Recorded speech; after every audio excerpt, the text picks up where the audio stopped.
a todos.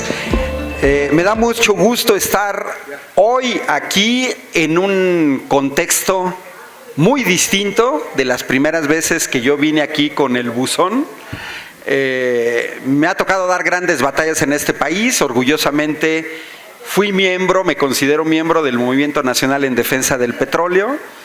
Muchas veces estuvimos aquí en la Ciudad de México, fuimos a hacerle cerco a San Lázaro, al Senado, veníamos desde Querétaro con muchos compañeros. He recorrido 5 años el país dando la batalla contra la reforma educativa, colaborando con el Magisterio Nacional desde Quintana Roo hasta Baja California. Y bueno, pues también en la Ciudad de México, mi ciudad donde nací, y que de alguna manera, bueno, pues toda mi familia está aquí, toda mi familia es chilanga. La intención de platicar con ustedes es esto. Miren, todo partido serio en el mundo hace un análisis de los resultados electorales y lo que estos resultados electorales implican. No puedo proyectar todo lo que tengo, traigo mucho material audiovisual, pero se los puedo describir, porque yo comienzo esta plática con un mapa, famosísimo mapa, que ha causado mucha impresión en el extranjero, que es el mapa de México con 31 estados de la República, color morena, guinda, ¿no? Nuestro color, y uno en azul en el centro, Guanajuato. Donde, para que se den idea, somos vecinos de Guanajuato, panistas el día de la elección, salieron con 40 millones de pesos en las bolsas para inhibir el voto, comprar funcionarios. Nosotros el día de la elección en Querétaro denunciamos, está todo perfectamente circunstanciado, con notario, con abogados, fotografías, videos, una asquerosa compra de voto de los gobiernos panistas.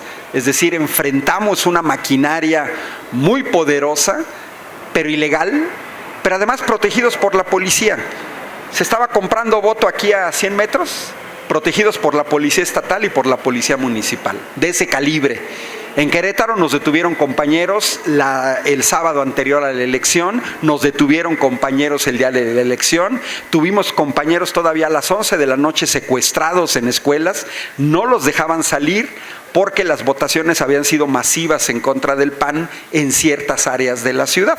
Y afuera, entre 250 y 300 alcoholizados, tratando de agredir a los compañeros. Es muy importante que platiquemos cómo se vivió la elección, porque cada uno de nosotros vio un pedacito. Entonces yo les doy elementos de lo que vimos, también para entender los resultados. Bueno, ese mapa muestra que Andrés Manuel arrasó. Ganó en 31 de 32 estados de la República, incluido Querétaro, donde nació Ricardo Anaya, y que el Comité Ejecutivo Nacional de Morena pronosticaba que no les íbamos a ganar en su tierra. Ricardo Anaya perdió por 60,000 votos en Querétaro. Andrés Manuel López Obrador ganó en esa situación. Y bueno, el mapa político del país ya cambió con una novedad. Andrés Manuel ganó todos los estados del norte, lo que nunca había sucedido. Aquí tengo el mapa de 2012, en donde prácticamente todo el centro y el norte, con fraude, hay que decirlo, de Peña Nieto, pero los únicos estados donde Andrés Manuel había ganado eran en el sur y en Quintana Roo. Esa es una novedad muy grande que tenemos que ver, Ya no podemos hablar aquí de un país partido en tendencias, porque eso se da en todos los países, Si ustedes van a ver los mapas electorales en Francia o en Inglaterra, hay regiones que le dan el triunfo a un presidente. En este caso tenemos un presidente que arrasó en todo el país. Pero además son muy importantes los números. Los números son importantes porque históricamente Andrés Manuel, al obtener más de 30 millones de votos, es un resultado histórico, que además supera la suma de votos de Anaya y Mid, que fueron 21 millones. Es decir, aún juntos les hubiéramos ganado. Pero también explico otra cosa. Miren, yo en 2006 fue de los que demostró que hubo fraude. El fraude fue informático, fue cibernético. Y se pudo dar el fraude porque la diferencia de votos era muy pequeña. Prácticamente aquí académicos de la UNAM, se puede sintetizar el fraude de 2006 con el libro del doctor Alberto López Gallardo, profesor de la Universidad de Texas, en Estados Unidos, que él se dio a la tarea de compilar los trabajos que se hicieron sobre el fraude. Bueno, en esa elección está demostrado incluso matemáticamente que a Andrés Manuel López Obrador le quitaron 1,5 millones de votos con el sistema informático. 1,5 millones de votos. La diferencia oficial de votos fueron 200,000. Si le sumamos 1,5 millones más 200,000, estamos hablando de 1,700,000. Una diferencia de menos de 2 millones. Mucha gente, muchos compañeros incluso no entendieron la alianza con el PES y con el PT.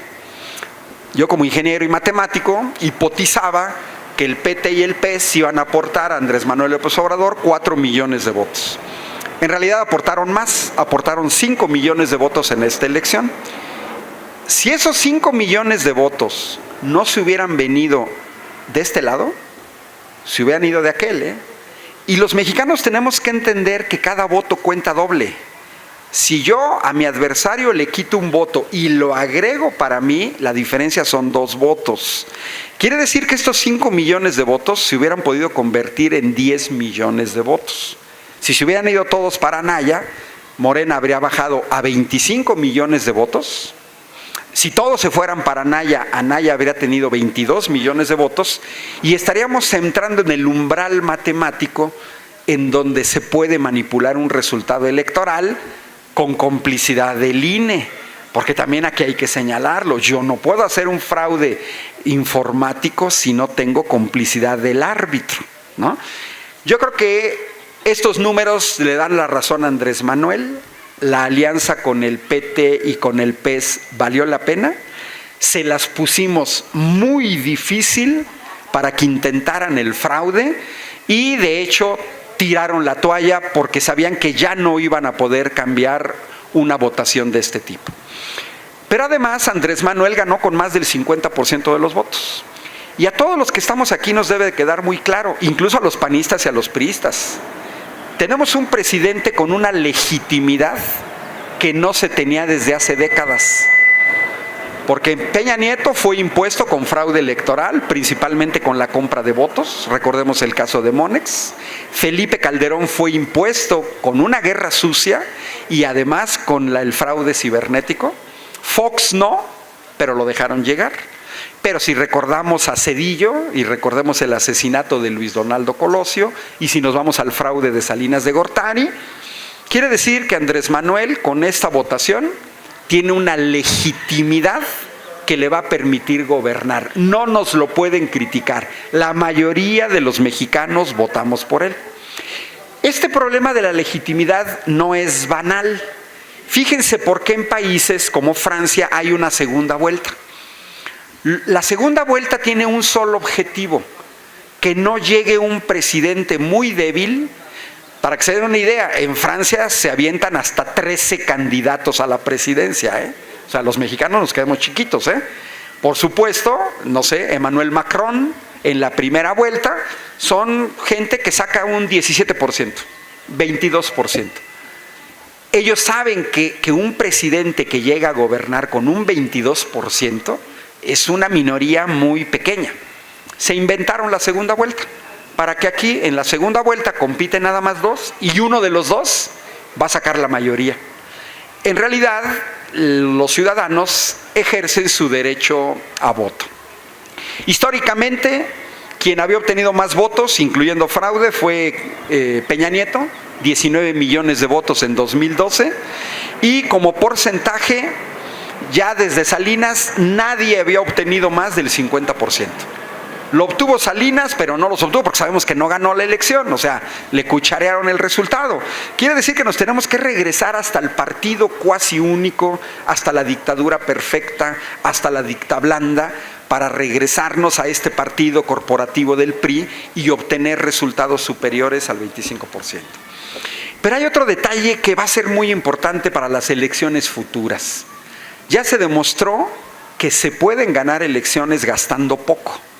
Miren, yo tengo bien checado el costo de los votos. Francia cuesta 2 pesos cada voto. Estados Unidos cuesta 11 pesos cada voto.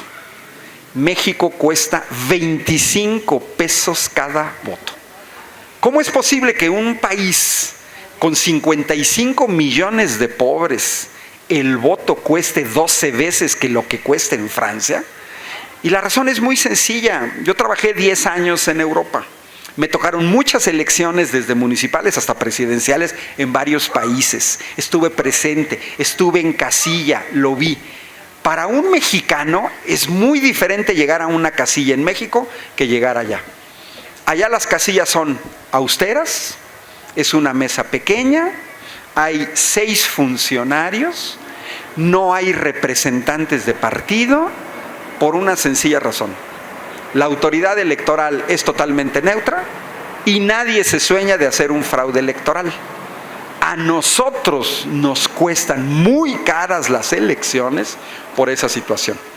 Y el costo es muy sencillo, basta aritmética de la maestra Lupita.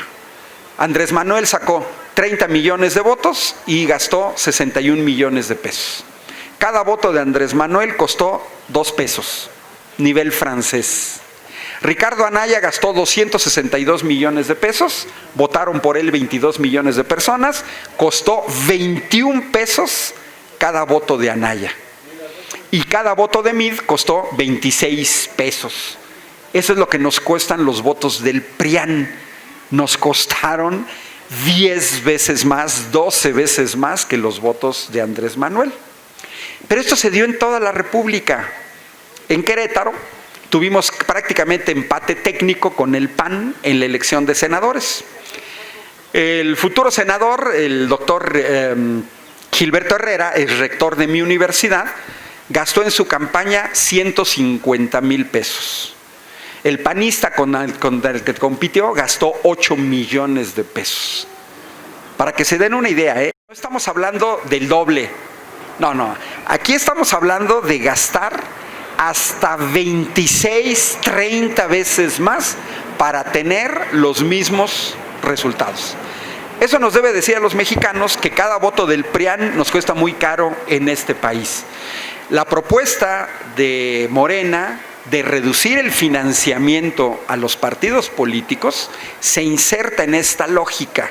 Es un desperdicio que caminemos por las calles y veamos grandes espectaculares que se rentan en 80,000 pesos cada uno por un mes y que se rentan durante 3 meses 240,000 pesos. Le estoy dando el costo de Querétaro por si quieren alquilar uno, y vemos a candidatos que alquilan 80. Ahí se nos van varios millones de pesos. Para ver la foto de un candidato que nunca hemos visto, todo sonriente, peinadito, maquillado, con sus hijitos y su esposa, sonrientes. O sea, han dejado 130,000 muertos en este país, 120,000 en la escena de Calderón, y nos vemos a estos políticos sonrientes. Nos aumentaron la deuda externa a más de 10 billones de pesos, sonrientes, ¿no? 55 millones de pobres, sonrientes. Le cierran las puertas de las escuelas a los jóvenes, sonrientes. 43 jóvenes desaparecidos en Ayotzinapa, sonrientes, ¿no? Es dinero tirado a la basura. Bueno, pero además también otra buena nueva es que la política que siguió en la campaña Andrés Manuel López Obrador dio resultado. Yo soy crítico que se nos colaron en Morena candidatos indeseables, lo sé perfectamente. Pero también sé que lo que propuso Andrés Manuel era claro. ¿De qué nos iba a servir la presidencia? Con un Congreso opositor y con un Senado opositor. Y nos tenemos que ver en el espejo de Sudamérica. Dilma Rousseff fue defenestrada por el Congreso brasileño porque no tenía la mayoría. El ataque feroz a Cristina Fernández de Kirchner, que le abre las puertas a Mauricio Macri en Argentina, se da por el ataque desde el Congreso. Pues ahora PRI y PAN no lo van a poder hacer, porque en 25 estados de la República, Morena ganó las 2 senadurías por mayoría, en 25. Y la alianza PAN-PRD Movimiento Ciudadano, solo en 5. Miren, ya ni hablemos del PRI, ahora sí tendría que ser un dinosaurio en extinción. Solamente ganó en Yucatán y se acabó. ¿Qué vamos a tener o qué gobierno va a tener Andrés Manuel? El Senado está constituido por 128 senadores, Morena tiene 55, PT tiene 6 y PES 8. Es decir, la coalición Juntos Haremos Historia tiene 69 senadores, que es más de la mayoría. Esto es importante porque también implica que Morena se portó en estas elecciones como un partido abierto, como un partido incluyente. A muchos no nos gustó o no nos gustó en diferentes grados, pero yo creo, sospecho, pronostico que la alianza Juntos Haremos Historia va a continuar. El PES no logró el registro a nivel nacional, al igual que el PANAL, del cual me alegro mucho que el PANAL se queda sin registro. No preveo que el PES, si el PES se sale de la coalición, es un suicidio político. Un partido sin registro, ¿qué va a hacer? Y el PT le fue muy bien al apoyar a Andrés Manuel porque dobló su votación del 3 al 6%. Es decir, PT y PTs les conviene mantenerse en la coalición. Es más, yo preveo al revés. Yo preveo que alguien del PRD, alguno de los 8 senadores del PRD o 7 de Movimiento Ciudadano, se vengan de este lado. Entonces, en el Senado estamos bien, tenemos la mayoría con la coalición. Esto va a ser importante, no tenemos la mayoría calificada de 2/3. Tenemos que ser pacientes, no podemos modificar la Constitución. Para eso se requieren 2/3 partes del Senado, 2/3 partes del Congreso. Pero sí podemos modificar leyes secundarias, todas las asociadas a la reforma energética, a la reforma laboral y a la reforma educativa.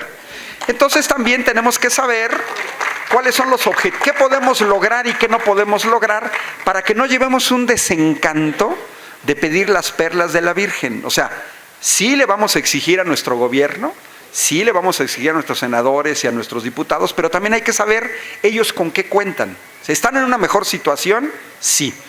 Si nos vamos a los congresos, en los congresos federales, en 12 estados de la República, Morena ganó todos los distritos electorales. Todos son todos. Y en 13 estados de la República obtuvimos la mayoría. Es decir, en 25 estados de la República, Morena ganó la mayoría de los congresos de diputados federales. ¿Esto en qué se va a traducir?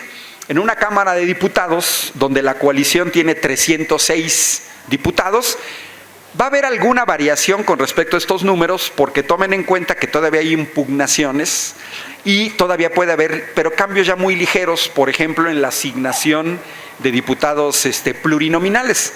Pero tenemos que tener la plena seguridad que la coalición puede modificar leyes sin ningún problema, porque se requieren 251 diputados para modificar leyes. Y los mexicanos tenemos que entender que es perfectamente democrático cambiar leyes. Es más, Morena tiene tal legitimidad que hasta vean la manera en la que Donald Trump se expresa de AMLO, Mientras estuvo despreciando a Peña Nieto, que lo sabía como un presidente débil e ilegítimo, estos números que yo les estoy dando los tienen perfectamente checados en Estados Unidos y en Europa, Saben que AMLO tiene mayor legitimidad que Emmanuel Macron en Francia o que Angela Merkel en Alemania.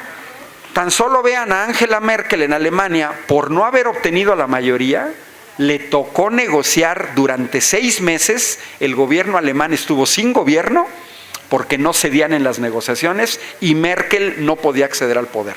Andrés Manuel tiene más legitimidad que Angela Merkel. Es más, tiene más legitimidad que Donald Trump. Exacto. ¿Y a dónde vino? A la casa de transición, efectivamente. Los mexicanos tenemos que estar orgullosos, y más los que somos de Morena o simpatizantes de Morena, de entender que esta legitimidad no la han tenido otros gobiernos, e incluso a nivel internacional esto le da más margen de maniobra a Andrés Manuel. Bueno, Morena tiene 189 diputados, el PT 61, el PES 56. Una cosa muy relevante es que el PRI cayó hasta la 5ª fuerza en el Congreso. Está por debajo del PES y está por debajo del PT, por supuesto debajo de Morena y debajo del PAN. Yo preveo la extinción del PRI, sí la preveo. Se van a quedar sin acceso al dinero que siempre han tenido, que es desvío de recursos públicos, malversación de fondos, utilizar dinero público para sus campañas.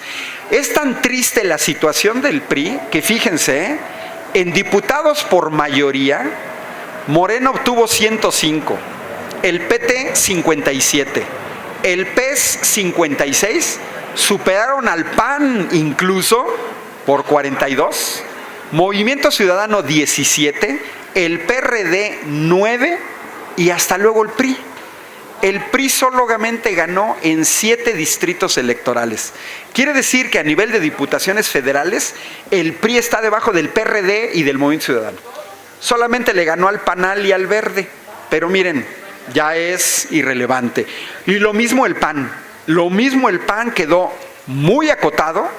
Lo están salvando sus diputados plurinominales, que son 41, pero aún así va a ser una fuerza minoritaria en el Congreso y se lo merecen los panistas. Gubernaturas. De 9 gubernaturas, el PRI no ganó ninguna. Ninguna. Las que tenía las perdió. Pero además Morena ganó 5. Y 2 de las más importantes, Ciudad de México y Veracruz. Importantes por el poder económico e importantes por el número de votantes. Pero además ganamos Chiapas, ganamos Tabasco y ganamos Morelos. En la coalición Juntos Haremos Historia. Jalisco es un caso interesante. Es otra entidad muy importante, la segunda más importante del país, con un padrón muy grande. Pero vean el caso de Enrique Alfaro. Hace 3 años yo escribí un artículo donde escribo habitualmente en Querétaro en un periódico y yo preví, nadie me peló, que Enrique Alfaro iba a ser el gobernador de Jalisco. ¿Por qué yo lo afirmaba de manera tan tajante? Este análisis que yo hago para Morena, los análisis internos, me mostraron que para ser presidente municipal de Guadalajara, Enrique Alfaro había arrasado toda la zona metropolitana de Guadalajara y todos los municipios conurbados donde se concentra la mayor parte de los electores. Yo vi esos resultados y dije, este va que vuela para la gubernatura, y ya es gobernador. Pero fíjense, Enrique Alfaro le dijo al PAN y al PRD, yo no voy en coalición con ustedes, me voy a quemar. Si me ven con panistas o del PRD, gente no va a votar por mí, y se desafanó. Bueno, pues ahora parece ser que Enrique Alfaro se va a desafanar hasta del Movimiento Ciudadano y yo casi estoy seguro que va a colaborar con Morena. Y tenemos el caso de Puebla. Miren, el caso de Puebla es idéntico al caso de la capital de Querétaro. En la capital de Querétaro ganó también Morena, pero nos hicieron fraude. Ahorita estamos impugnando en tribunales. Hay una diferencia de apenas 1,500 votos. En Querétaro, si los jueces hacen su trabajo, les vamos a ganar la capital de Querétaro. Nos bastan 7 casillas que se anulen de 1,200 y se voltean los resultados. Así de sencillo. Y tenemos la gubernatura de Puebla, que también hubo un fraude escandaloso, porque el anterior gobernador de Puebla ha querido heredar a su esposa. Entonces, a nivel federal nos ha ido muy bien. Congresos estatales, otra buena novedad. Miren, la mejor demostración del fraude del año pasado en el Estado de México, a la maestra Delfina, la dan los resultados de esta elección. A ver, ¿cómo nos explicamos que Alfredo del Mazo haya ganado, entre comillas, la vez pasada, cuando ahorita Morena gana 42 de 45 diputados locales? Miren, eso no es posible. Estos datos confirman que el año pasado Delfina ganó. Yo tengo compañeros que decían, vamos a movilizarnos. Yo estuve en el Estado de México porque mi familia paterna es de allá. Me tocó la zona de Jiquipilco, fuimos a acompañar a los compañeros del Estado de México. Y yo recuerdo que había gente muy enojada. Vamos a hacer marchas, vamos a tomar el Instituto Electoral. Y se acordarán que Andrés Manuel nos paró. Él preveía que no se viniera otra campaña sucia de miren, Morena no respeta los resultados, son rijosos, quién sabe qué, porque también nos hicieron trampa en Veracruz, ¿eh? En Veracruz la vez pasada también Morena había ganado, ¿eh? Pero era una candidatura corta. Miren, lástima que no tengo que no tengo un proyector, pero uno de los mejores regalos que me dieron ahorita, que fui a Jalapa, es una foto que le tomaron con un telefoto a Miguel Ángel Yunes en Palacio de Gobierno. La foto es magnífica, se la mando a Antonio para que la circule en el grupo. Es padrísima. Es un Miguel Ángel Yunes con su celular y la mano aquí, cuando va viendo los resultados que ya Cuitláhuac había ganado. Entonces, en ese sentido, hay que tomar en cuenta, no les muestro el mapita, pero sí me voy a los resultados. Miren, en 2 estados, Morena se llevó el 100% de los diputados locales, que fue Tabasco, que no nos sorprende, y otra cosa que sí nos debe sorprender, Hidalgo. Recordemos que Hidalgo, Coahuila y Estado de México son los únicos 3 estados que no han tenido gobernadores no priistas. Ahora imagínense Hidalgo, un estado totalmente priista, de 18 diputados de mayoría, los 18 los gana Morena, el 100%. Luego tenemos una franja de estados donde ganamos más del 90% de los diputados locales, que son Oaxaca, Sonora, Ciudad de México, Baja California, Colima, Tlaxcala, Estado de México y Morelos. Más del 90%. Luego tenemos otra franja que son estados donde tenemos la mayoría, que es Sinaloa, Michoacán, Durango, Veracruz, Puebla y Chiapas. Es decir, de las 26 renovaciones de los congresos estatales, Morena tiene la mayoría en 16. Quedamos muy bien posicionados en Chihuahua, Zacatecas, Campeche, Nuevo León y Guerrero, con más del 40%, entre el 40 y 45%. No nos fue bien en Querétaro, Aguascalientes y Jalisco, 20% de diputados, y Yucatán y Guanajuato, que andan del orden del 7 y el 5%. ¿Esto qué significa para Morena? Que Alfredo del Mazo, yo no quisiera estar en su lugar. ¿Qué va a hacer ese señor? Ya no tiene el apoyo de su amigo, de su primo, Peña Nieto en el gobierno federal. Va a tener una mayoría del Congreso de Morena. Y esta idea brillante de Andrés Manuel, de colocar a un coordinador federal, miren, hay gente que lo cuestiona desde el punto de vista legal. Por ejemplo, el actual gobernador de Querétaro, que anda muy perruchis porque quieren marcar que eso está violando la relación. A ver, a grandes males, grandes remedios. En esta elección circuló el dato real que 22 gobernadores priistas habían desviado 260,000 millones de pesos de dinero público. 260,000 millones de pesos es un dineral. El presupuesto anual de toda la educación pública, desde el Kinder Campanita hasta el Cinvestav, es de 276,000 millones de pesos. Lo que quiere decir que los gobernadores priistas se habían robado un año a todas las escuelas públicas de este país. Ante esa situación, ¿qué tiene que hacer Andrés Manuel? ¿Dejarlos que sigan robando? No. Esta figura del coordinador federal va a ser un supervisor y el gobierno federal tiene todo el derecho de vigilar cómo se maneja el dinero federal. Estos señores feudales en los estados no pueden alegar nada. Sátrapas. Ellos pueden administrar todo el dinero estatal que quieran. Está bien. Sí, pero el dinero federal te vamos a supervisar. ¿Qué? Que no lo desvíes. Así de sencillo. Que lo uses de manera honesta. Ahora, yo me pregunto, si un gobernador no roba, ¿qué le preocupa a un coordinador del gobierno federal en su estado? Nada. Es más, lo uso como una oportunidad para tener una relación con el gobierno federal. Pero hay que tomar en cuenta que Andrés Manuel lo puso en los 32 estados de la República. Es decir, Cuitláhuac y Claudia Sheinbaum van a tener su coordinador federal. Es un doble control que le debe dar garantía a la ciudadanía. ¿Por qué? Porque lógicamente un gobernador va a controlar lo que haga el coordinador federal. Y el coordinador federal va a controlar lo que haga el gobernador. Estamos en la mejor situación. Va a haber un doble control de las finanzas públicas. Nos han robado tanto que vale la pena. En esta situación, en muchos estados de la República, vean por ejemplo el caso de Sonora, que es así paradigmático, con Pavlovich. Pues perdió 20 de 21 diputaciones federales. Va a estar igual que el caso de Del Mazo. Ya no van a poder hacer lo que quieran. Van a tener que pasar por los congresos para la autorización de sus presupuestos. Se les acabó la minita de oro a estos señores. Se les acabó esta costumbre de andar robando dinero. No lo van a poder. Fideicomisos, pero vamos todo, cualquier infraestructura pública. Ahora sí van a estar vigilados. Bueno, en síntesis, nos llevamos 371 diputados locales de 570, es decir, el 65%. Morena es ya una fuerza nacional y es fuerte. Y estamos ya en todos los estados en mayor o menor medida.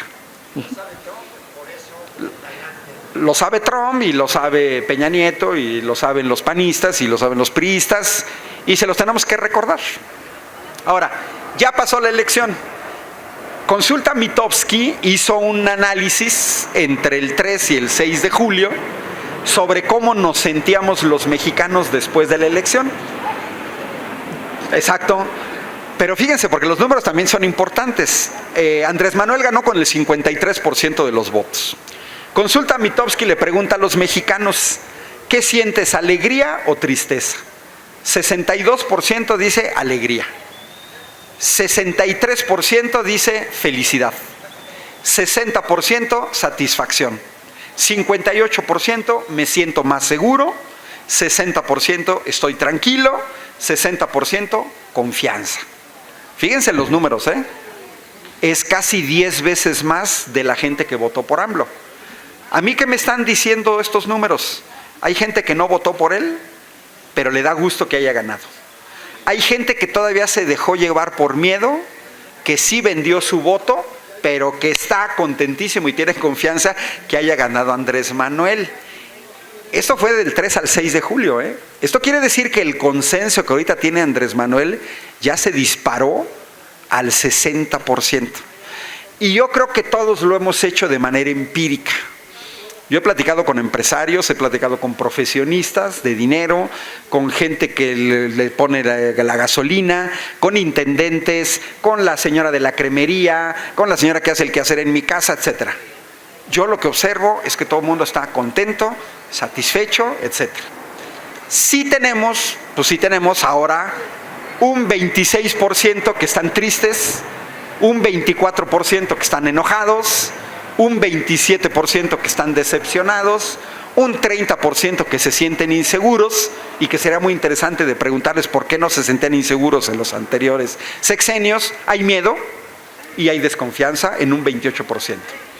Pero vámonos a ver quiénes son estas categorías que tienen miedo, porque ya se ha armado un escándalo por el hecho de que Andrés Manuel se bajó el sueldo a 108,000 pesos. En Querétaro, un diputado local se lleva 225,000 pesos entre salario y prestaciones y dietas. Hace unos 15 años aproximadamente, un académico norteamericano publicó el estudio Grayson. El estudio Grayson mostraba, y él no entendía, cómo un diputado local de Chiapas o de Oaxaca ganaba el doble o el triple que un diputado de California, a pesar de que California era la sexta economía del mundo. No es posible, exacto, que nuestros diputados, hasta los regidores, ganen más que un diputado en Francia. No es posible, o más que en Alemania. Yo creo que la austeridad, esta gente que siente miedo, yo ya tengo ubicada muy bien a una categoría. Son estos mandos medios que no saben hacer nada, que llegaron por nepotismo y por compadrazgo a cargos de alta dirección, que están acostumbrados a un tren de vida muy superior, pero que no saben hacer nada. Yo tengo 30 años, más de 30 años, formando ingenieros, y tengo muchos alumnos colocados en esferas gubernamentales, exalumnos, de nivel municipal, estatal y federal. No nada más en Querétaro, No. Yo tengo exalumnos que trabajan en CFE, que trabajan en Chiapas, que están en Tabasco, que trabajan en Pemex y que trabajan en el sector industrial privado. Bueno, las anécdotas que ellas cuentan de sus jefes, sobre todo desde que llegó Vicente Fox, son brutales. puros juniors. Les voy a contar una de las cuestiones que a mí me contaron aquí en Pemex, que es idéntica a lo que me encontró un ingeniero en sistemas computacionales del municipio de Querétaro. Es idéntico. Estos son los que tienen miedo y no nos debe preocupar que tengan miedo. Miren, llega un boss, un jefe que no sabe nada y se agarra a su hijo, un junior, que puede ser dentista, y le dice al hijo: vamos a licitar la construcción de un paso a desnivel. Así es que, hijo dentista o chavito que apenas terminó la prepa, de volada te vas a crear una compañía porque te vamos a asignar un contrato sin licitación por adjudicación directa. La lógica nos dice que esta gente no va a poder. ¿Qué hace el junior con todo este esquema de corrupción? Subcontrata. En el caso de Pemex se fueron por chavos del Politécnico y en el caso del municipio de Querétaro por chavos del Instituto Tecnológico de Querétaro. En este esquema de corrupción, los que hacen el trabajo son otros, pero el junior se queda con gran parte del dinero. Ah, sí, gran parte del dinero se lo embolsan. Estos son los que tienen miedo. Pues claro que deben de tener miedo si nunca en su vida han trabajado. Me dice uno de mis exalumnos que trabaja en Pemex, me dice: mira, Ángel, ya sé hasta la madre de estos que desde que ganó AMLO están duro y dale que no se vale que les bajen el salario, etcétera. Dice: ya les dije, no les gusta el salario que van a ganar, renuncien a Pemex, váyanse a la industria privada a ver quién les va a pagar lo que estaban ganando aquí. Nadie. Por una razón muy sencilla: no saben hacer nada. Aquí nos han querido espantar, no, que la gran burocracia, que van a renunciar. Miren, discúlpenme, pero todos los que trabajamos en el nivel superior, desde la UNAM hasta las universidades públicas, un profesor con licenciatura, maestría, doctorado, postdoctorado, publicaciones a nivel internacional, categoría máxima, tiene un salario de 35,000 pesos mensuales. ¿Por qué un funcionario sin bachillerato terminado, solo por tener un determinado apellido, va a ganar 200,000? O sea, digo, no se vale. Yo recuerdo mucho aquel contrato de Repsol, por ejemplo, ahorita que Andrés Manuel va a nombrar, todavía no lo puede hacer, a Manuel Bartlett en Comisión Federal de Electricidad. Pero yo recuerdo mucho aquel contrato de Felipe Calderón de compra de gas que le asigna a la empresa española Repsol, que no produce gas, para que el Repsol de un país que no produce gas le vendiera gas a Comisión Federal de Electricidad, un país que produce gas. Y como Repsol no tiene gas en España, fueron a comprar gas a Perú. Y luego el gas en Perú se lo trajeron en barco y lo pusieron en Manzanillo. Bueno, ese chistecito, todo ese dinero nos hubiera servido para becar a 1,000,000 de estudiantes durante toda su carrera profesional. Ahora, yo me pregunto, ¿qué le dejó a este país ese contrato de Repsol? Nada. ¿Qué nos hubiera dejado a este país 1,000,000 de jóvenes agradecidos por haber sido becados?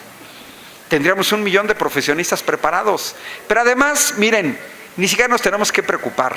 Hay gente altamente preparada en Morena que vamos a poder con el paquete. ¿Por qué? Pues porque los egresados de las universidades públicas han demostrado que tienen toda la capacidad de manejar este país sin la corrupción que hemos visto. La misma consulta Mitofsky. Vámonos a los plazos, porque también hay que ser pacientes. ¿Usted considera que en el corto plazo con AMLO va a mejorar la seguridad? 65% dice sí. 68% dice que va a mejorar la economía y 65% dice que va a mejorar la política. Tiene que mejorar también la política en este país. Sí se tienen que reducir los sueldos escandalosos, se tiene que reducir el financiamiento público, se tiene que acotar ya al INE, porque es un elefante blanco que no se necesita.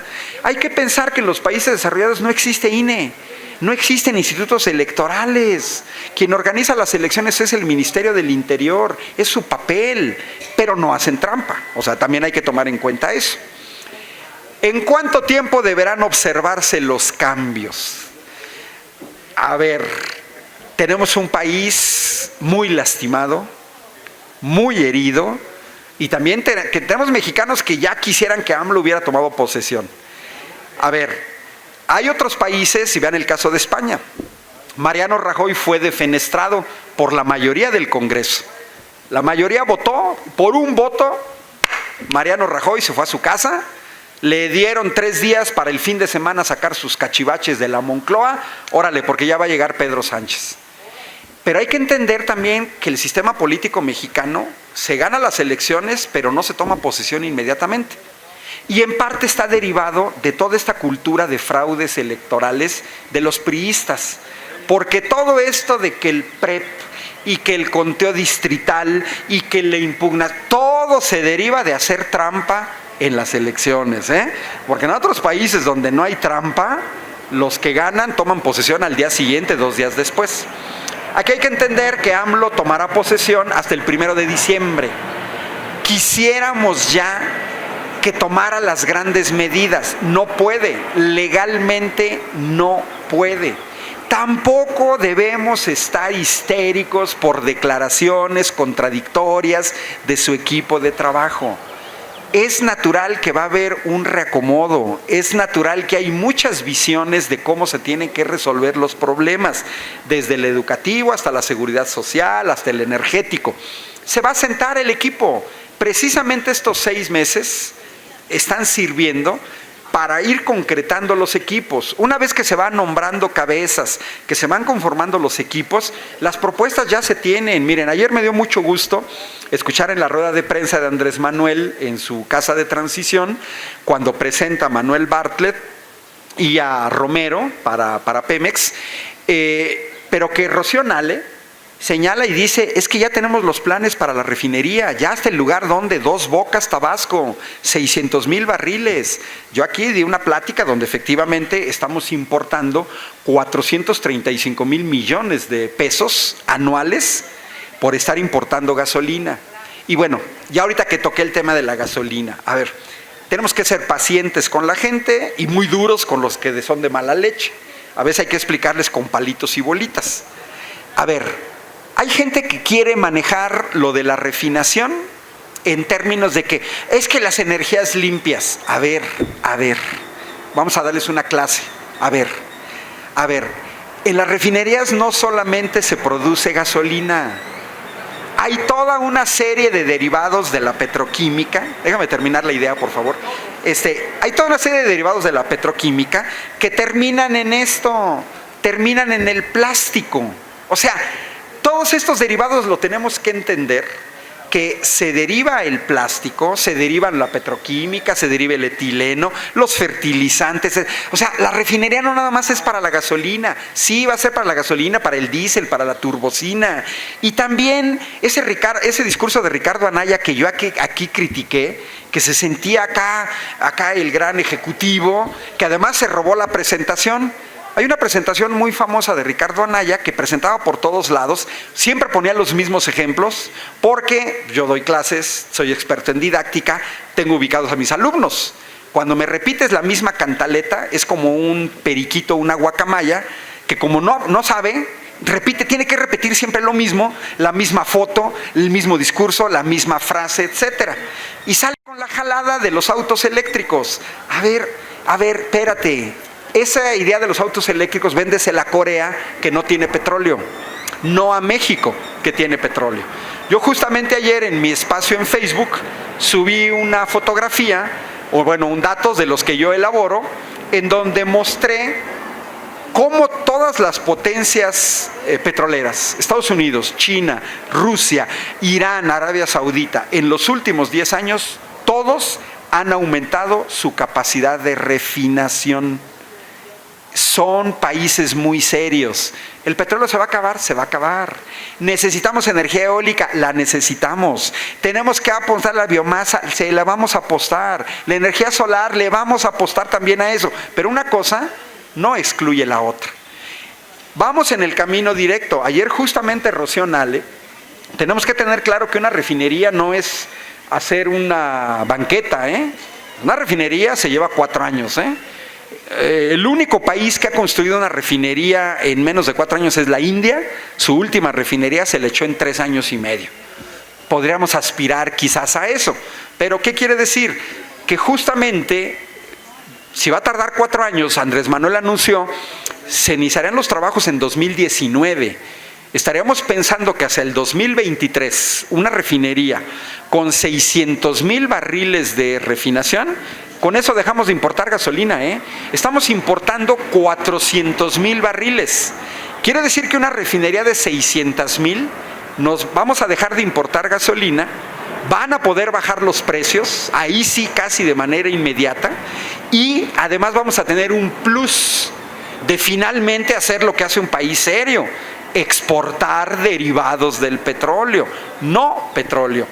Pero también hay que entender que nos dejaron un desastre.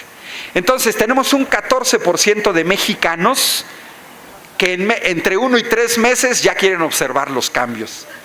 Yo creo que los cambios ya los estamos viendo. Ya, con este anuncio, a ver, el anuncio ya de una refinería de 600,000 barriles, ya vamos en la dirección correcta. El anuncio de bajar los salarios escandalosos ya va en la dirección correcta. El quitar los financiamientos a los partidos políticos, reducirlos, ya vamos en la dirección correcta. Yo creo que este 14% de mexicanos, miren, todavía ni siquiera toma posesión Andrés Manuel y ya se están sintiendo los cambios. Por eso el miedo, por eso esa multa absurda a Morena de un fideicomiso que viene del INE, porque los del INE se quieren seguir sirviendo con la cuchara grande. Recordemos que el presupuesto que pedía el INE para su último edificio era de 1,000 millones de pesos, ¿eh? Es escandaloso un edificio de 1,000 millones de pesos, ¿eh? O sea, digo, señor, o sea, a ver, réntense una casa como todos y pónganse a trabajar ahí, ¿no? 20% de los mexicanos esperan cambios entre 3 y 6 meses y me parece más normal, 27% de mexicanos, una tercera parte, entre 6 meses y 1 año. Es decir, los mexicanos estamos impacientes, un 60%.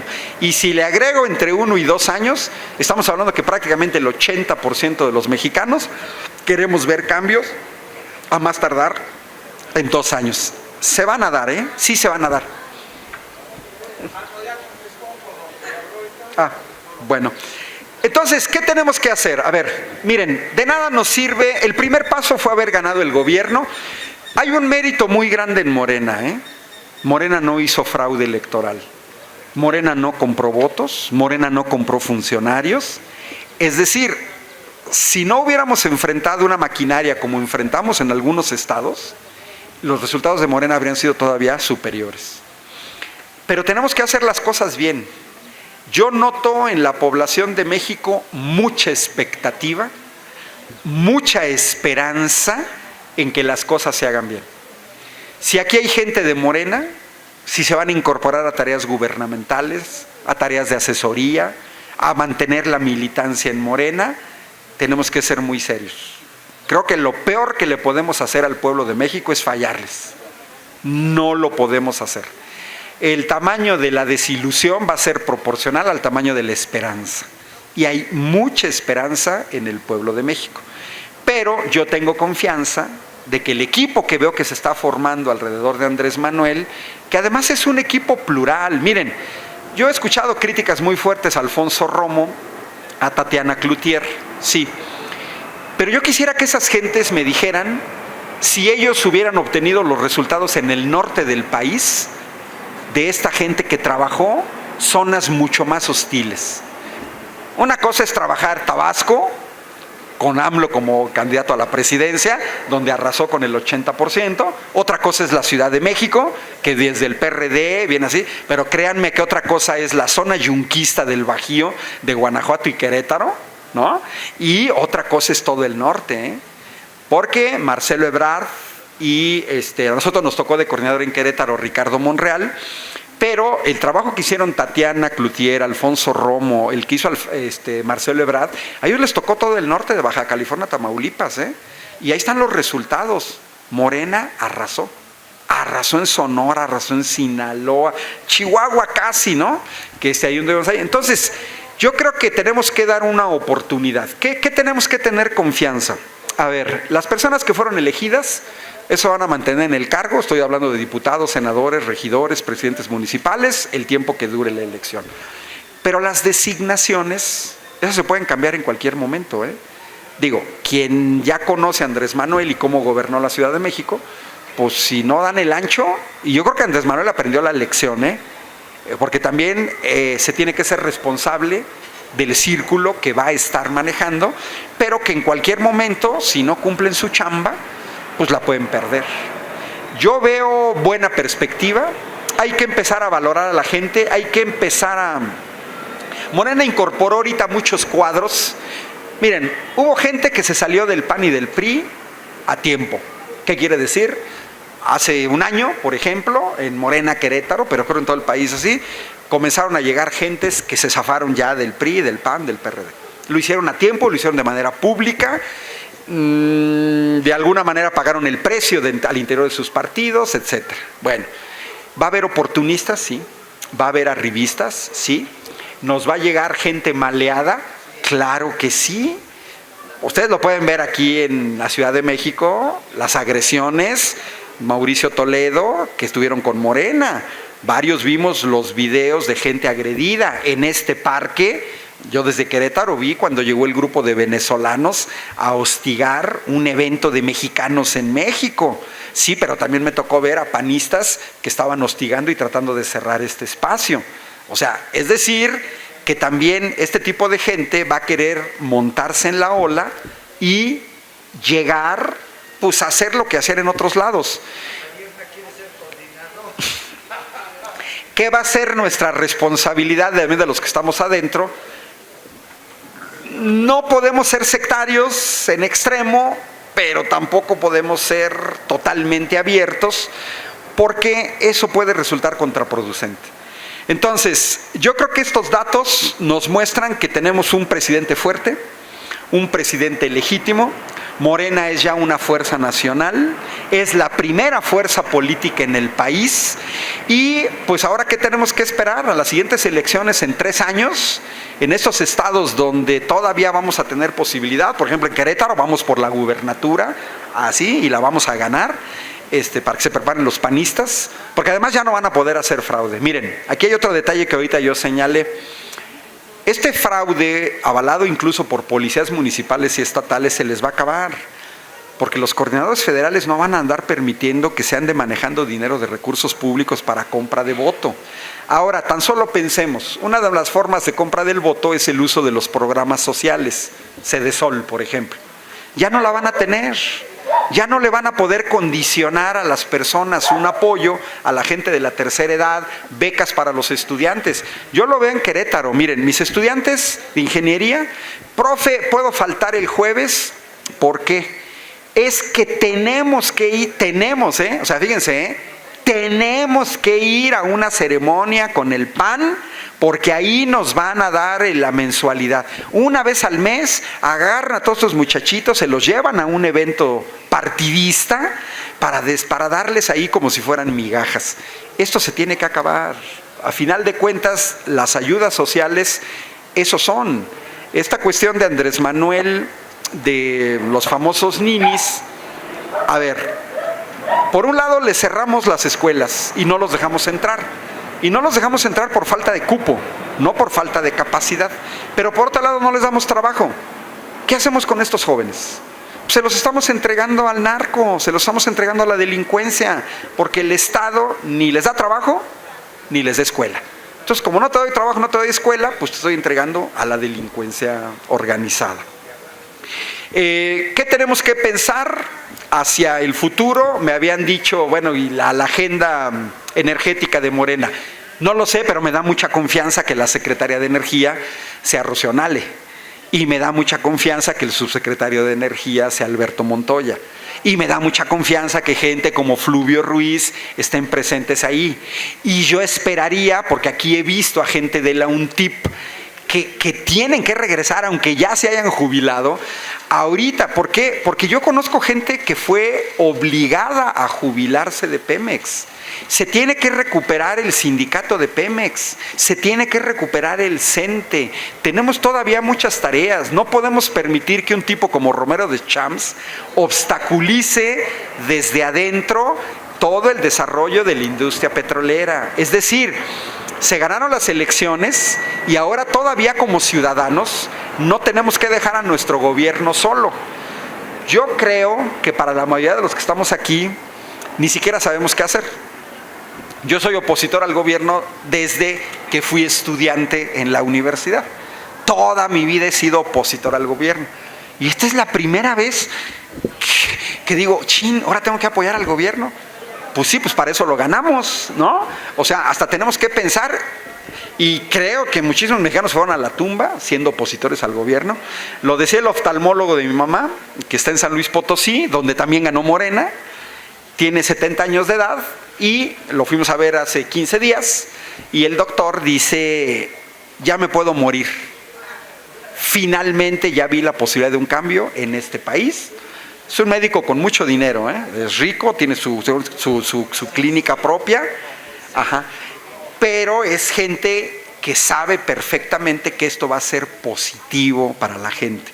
Entonces, aquí esto es una lucha de muchas generaciones. Miren, no sé ustedes cómo vivieron la elección, pero yo trabajé con muchas generaciones por el ámbito de mi trabajo. Es decir, me dio mucho gusto que mis estudiantes de 18, 19 años de edad, de la Facultad de Ingeniería y de la Facultad de los Tecnológicos, la gran mayoría votaron por López Obrador. Esta generación nunca había votado en su vida, Se dejaron influenciar por su profe de mate, ¿no? Pero digamos que eligieron bien. Luego viene otra generación con la que yo conocí en Querétaro y que también aquí estuvieron, que es la de 132. Son los jóvenes que hace 6 años tenían los 18 años. Estamos hablando de los que ahorita tienen 24 y que estuvieron en todo lo que es 132. Y que acuérdense cómo terminó en la asunción de Peña Nieto en esta ciudad el 1 de diciembre. ¿Se acuerdan todo lo que vimos en esta ciudad con una represión? Hubo un muerto, hubo agredidos para imponer a Peña Nieto. Pero también yo trabajo con una generación que es la más cercana a mí, que son los jóvenes que tenían 18 años de edad en 2006 y que les tocó venir a México, no una vez, sino un chorro de veces. Yo soy, de ni modo, me tengo que confesar culpable. Soy de los que estuvimos en el campamento de Reforma, aunque nosotros no estuvimos en Reforma, porque en Querétaro nos protegían, nos pusieron en el Zócalo. Entonces estábamos en el Zócalo. Pero miren, yo me acuerdo que me vine con toda una generación de estudiantes que han seguido trabajando, que han seguido en la lucha, y que son jóvenes que hoy tienen 30 años de edad. Y de ahí nos vamos para atrás. Aquí hay gente, se ve, que estuvimos aquí luchando contra el fraude contra Cuauhtémoc Cárdenas, y además también aquí hay gente que apoyamos a los zapatistas en 1994. Todas estas generaciones de mexicanos tenemos algo que aportar. A mí me gusta que haya esta sinergia en las distintas generaciones, porque se ha acusado a Morena de que no, nada más la gente de la tercera edad votó por Morena. Miren, no es cierto. Basta ver la pirámide de edad y esta elección la decidieron los jóvenes. Eso nos debe dar confianza, porque es gente que tiene entre 18 y 30 años que van a ser el futuro del país y ellos ya decidieron que van con Andrés Manuel, ¿no? Y pues esperamos un buen gobierno, pero no haciendo changuitos. Esperamos en el sentido de que tenemos que colaborar. Nos dejaron el país muy destruido. Yo creo que Andrés Manuel sacó la rifa del tigre, sinceramente. No aquel tigre que dijo que si nos hacían fraude iba a salir, No, la rifa del tigre porque nos dejaron un desastre de país. Y digo, todos lo sabemos y lo hemos visto, en términos de seguridad, en términos de salud. No creo que Andrés Manuel pueda con todo. No va a poder. 6 años no son suficientes. Pero yo sí me esperaría caminar en la dirección correcta. Por ejemplo, ya el hecho de parar la importación absurda de energéticos, en 4 años le va a dejar a quien sustituye a Andrés Manuel un país mejor. A eso tenemos que apostar. Pero tampoco nos tenemos que conformar con poco. tampoco podemos conformarnos con poco. O sea, si se hace un buen trabajo en estos 6 años, sí se puede dar una buena enderezada a este país, que al menos los mexicanos podamos volver a salir a las calles con seguridad, que podamos viajar a las zonas turísticas con seguridad. Es muy triste en este país que uno ya no puede ir a Pátzcuaro, Michoacán, o que ya no puede ir a Guerrero, porque no sabemos si nos van a asaltar o nos van a asesinar. O bueno, aquí los chilangos, ¿a dónde se iban? Se iban aquí a la laguna de Zempoala, a Morelos, o sea, a Cuernavaca, o sea, y ahora sí viajar en la noche en las carreteras en México da temor, ¿no? Entonces, pues esa es la situación que tenemos un nuevo país. Tenemos mucha oportunidad y los datos duros nos dicen: Morena, primera fuerza política nacional, tenemos un presidente legítimo, un gobierno con fuerza. Y yo regreso a esto de las leyes, porque se va a venir una batalla. Miren, ya están diciendo que no se puede modificar la reforma educativa, que la energética, que quién sabe qué. No, a ver. Los 30 millones de mexicanos que votamos es porque queríamos quitar la reforma energética, la educativa y la laboral. Y todos los países en el mundo lo hacen. Cambian sus mayorías parlamentarias precisamente para derogar leyes. Lo que pasa es que tenemos toda esta cultura priista, presidencialista, donde, a ver, ¿por qué tenemos que mantener una ley que puso Fox? O Calderón. O Peña Nieto. Es más, son ilegítimos, llegaron con fraude.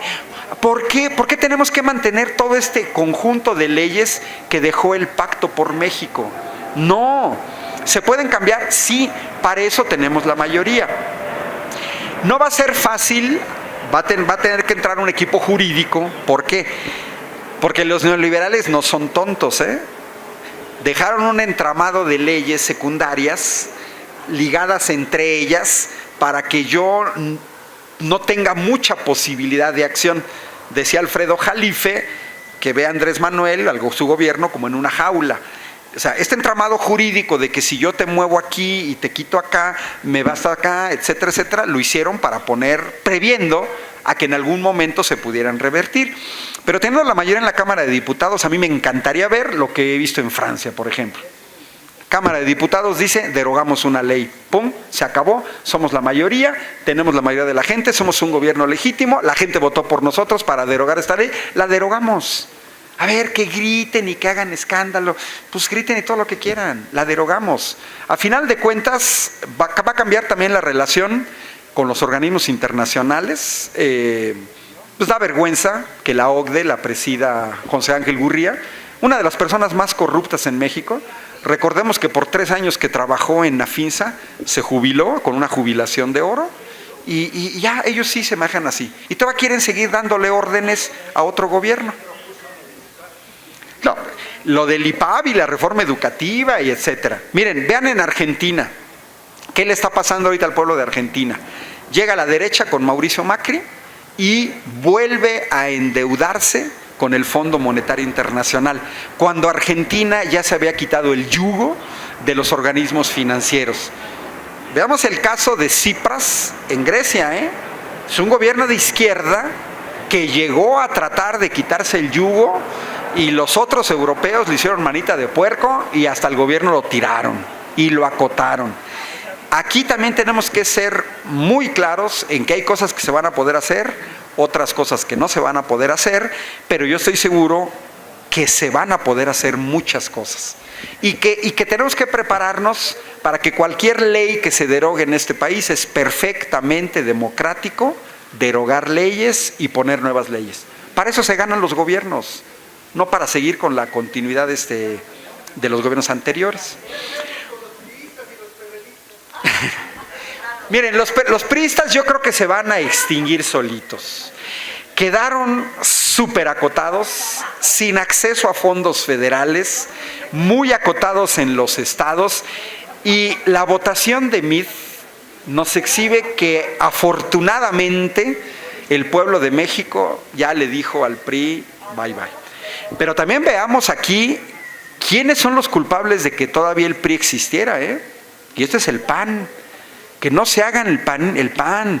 Porque todo este grupúsculo con Diego Fernández de Ceballos son los que y Fox le dieron oxígeno al PRI.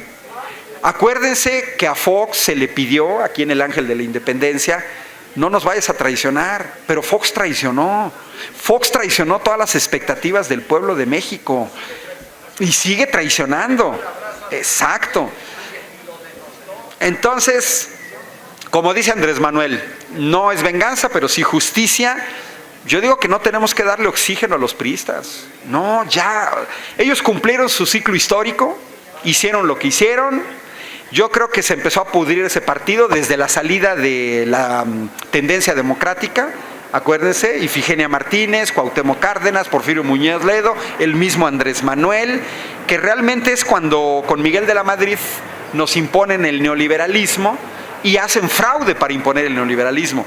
Porque si no hubieran hecho fraude, Cuauhtémoc Cárdenas hubiera seguido una tendencia distinta. Entonces también tenemos que tener claro que el PRI ya cumplió su papel. Yo ya no los veo, y yo creo que hasta el PAN también, El PRD, miren, el PRD, pues yo no sé dónde que está el PRD, salvó el registro de pura casualidad. Miren, en Querétaro perdió el registro estatal, y qué bueno que lo perdió. Yo no sé dónde están los cuadros del PRD, a mí me dará vergüenza militar en el PRD, no sé dónde quedó la izquierda del PRD, pero yo creo que la gente más pensante del PRD, lo vimos, se cambiaron a Morena, no ahorita, se cambiaron a Morena hace 4 años, se zafaron. Va a haber oportunistas, pero yo creo que, fíjense en la composición de Morena. Nos dicen que aquí en Morena hay puros expriistas y expanistas. Miren, quien conoce la militancia de Morena, el 99% de los que estamos en Morena nunca habíamos estado en otro partido político. Miren, vamos a hacer una prueba. A ver, de aquí, ¿quién había estado en un partido político antes de estar en Morena? Miren, 2 manos. Bueno, yo la levanto porque yo estuve en el PMT cuando era joven. Pero miren, sí, pero es la minoría. Es la minoría. La gran mayoría de Morena, ni venimos de ahí, ni venimos de ahí. No, que Napoleón Gómez Urrutia, que te trae a Cloutier. A ver, cuéntale. Morena tiene 2 millones de afiliados. 10%, 200,000. 1%, 20,000. A mí, a quien me saca la jalada de que priistas y panistas, le digo, échame los nombres de los 20,000 nombres de expanistas, experiencias que tenemos en Morena. Se quedan así. ¿Ya ves? 99% no venimos de partidos políticos. Eso también es una debilidad, Y yo lo vimos en los procesos electorales. Necesitamos cuadros preparados. Platicábamos con Antonio, me estaba comentando del plan que tiene el Fisgón, de este plan de capacitación al cual tenemos que ingresar porque necesitamos cuadros capacitados, porque un partido no se va a poder sostener con voluntarismo. Necesitamos cuadros profesionales, necesitamos gente que se dedique en cuerpo y alma al partido y que tenga una vida digna por dedicarse al partido, porque de otra manera un partido no puede sobrevivir con espontaneísmo, no puede con voluntarismo, ni nada. Yo creo que la gente, a mí me gustaría ver a gente del PRD, del PRI, del PAN, que se acercaran, hasta los chuchos, que se acercaran a decirlo, si son los chuchos, a ver dónde barro, ¿no? O qué limpio. A mí me gustarían esos militantes que llegan a decir en qué puedo ayudar, pero yo creo que todos lo vimos en este proceso. El expriista o expanista que quiere la candidatura. O sea, yo me enfrenté con una señora que a fuerzas quería ser presidenta municipal de Querétaro, que ni es de Morena, y le dije, oye, a ver, explícame, te voy a dar 3 perfiles de compañeros de Morena, explícame por qué tú podrías estar encima de estos perfiles. No sabía qué decir. O sea, es que yo quiero ser candidato. Espérate, a ver, ¿por qué no llegas a decirnos, quiero repartir volantes, en qué puedo colaborar, voy a organizar un foro? Y ya luego las cosas se van a decantar. Si tienes experiencia, si eres profesional, estás convencido, pues vas a subir. Es decir, haz tu chamba. Mira, nombres podemos decir muchos, ¿no? Pero yo veo también al PRD en extinción. Yo no sé quién va a votar por el PRD después de esto.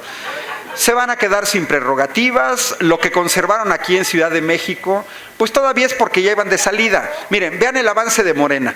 ¿Cuántas delegaciones se tenían en la elección pasada? Y hoy que se tienen 11. No, la vez pasada en 5. Bueno, pero porque hicieron fraude, también hay que señalarlo, Pero ya de 11, ya se pasó a que ahora ya son 11. ¿Ya cuántas les quedaron ahí? No sé, el PAN ganó que 1 o 2, y el PRD unas 2, o sea, y el PRI creo que ganó 1, ¿no? Exacto. Pero mira, ya el PRD va de salida, es otro partido que desgraciadamente no rindió homenaje a los 500 muertos en el sexenio de Salinas, que recordemos que el PRD nace con aquel asesinato de Obando y Bravo, que eran los técnicos informáticos de Cuauhtémoc Cárdenas, que tenían todas las pruebas del fraude que se había dado y que fueron asesinados aquí en la Ciudad de México, ¿no? Yo no sé, esa gente del PRD, los chuchos, recordemos de dónde venían. Venían del PST, venían del ferrocarril. Por eso es importante la formación de cuadros y que las generaciones que ya vivimos más, les explicamos a los jóvenes también de dónde viene esa gente. No es que uno no los quiera, ¿no? Es que ya los conocemos. Esto que ganó Morena, se sentaron las bases con la generación 68 de la UNAM y de la UNAM. Exacto, exacto. Sí, no tendríamos el país que tenemos sin la reforma política de los años 90, y esa no habría salido, de los años 80, perdón, cuando sale la alternancia, porque además fíjense, a mí no me caen bien los panistas porque se aprovecharon de la lucha de la izquierda. La sangre la puso la izquierda en el 68, la apertura de este sistema político la puso la izquierda, y quienes llegaron a agandallarse fueron los del PAN, porque ellos son los que se llevaron la primera gubernatura de alternancia. Recordemos que a Leopoldo de Gives, que el primero que derrota al PRI en una elección es la COSEI en Juchitán, es la primera, ni siquiera los panistas, no. Sí, pero no lo dejaron gobernar, o sea, estábamos todavía en una época donde tenemos un sistema único. Entonces yo coincido, viene de la sangre del 68, que abre la apertura política, y bueno, ya viene un poco el COFIPE, la apertura a otros partidos políticos, o sea, es todo un camino que viene hacia atrás, nada se ha creado, digamos, de manera reciente, ¿no? Uh-huh. El ingeniero Eberto Castillo. No, claro. Sí, no solo Rosario Ibarra de Piedra, o sea, Andrés Manuel votó por ella, ¿no? O sea, que por cierto, fíjense, que es una cosa chistosa. En Querétaro, Anaya perdió en su propia casilla. O sea, ni sus vecinos lo querían. O sea, ahí está la casilla donde votó Anaya, ahí perdió Anaya, ¿no? Y es una zona de dinero en Querétaro, y hasta ahí perdió. O sea, para que se den cuenta. Bueno, no sé si hay el espacio para preguntas. Hola, buenas. Una pregunta que te quiero hacer es de la descentralización de las instituciones, que son muchas, y se me hace que va a ser mucho trabajo. Nada más, ¿cuánto tiempo tomaría eso? Yo creo que mucho. Gracias. Muy bien, Reynosa, Tamaulipas, San Antonio, Texas, Baja California. Sí, bueno. Buenos días, buenas tardes. Gracias por su exposición, profesor. Es usted un excelente exponente. Bien.